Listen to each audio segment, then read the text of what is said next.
Científicos de la Universitat Jaume I de Castellón apuestan por luchar contra la plaga de la araña roja con alternativas biológicas de menor toxicidad que los pesticidas. Los grupos de investigación liderados por Víctor Flors y Josep Jaques han demostrado que la resistencia a plagas y enfermedades no ha sido un aspecto prioritario al seleccionar las variedades vegetales cultivadas, como es el caso de los cítricos. La problemática que existe con esta plaga es que, pues, como con muchas otras enfermedades y otro tipo de plagas,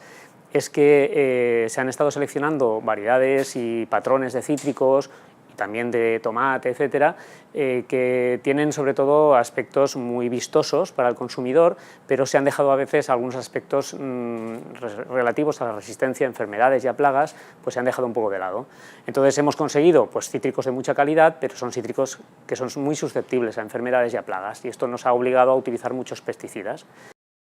Esta revisión científica, publicada en la revista International Journal of Molecular Science, realiza una transición desde aspectos más aplicados sobre el tratamiento de la plaga de la araña roja y el conocimiento de campo hacia perspectivas más moleculares y de respuesta inmune de las plantas.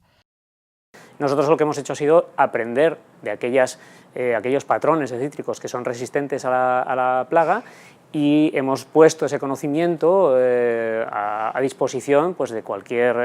empresa o de cualquier entidad que quiera desarrollar pues, algún tipo de tecnologías más amigables con el medio ambiente y más sostenibles.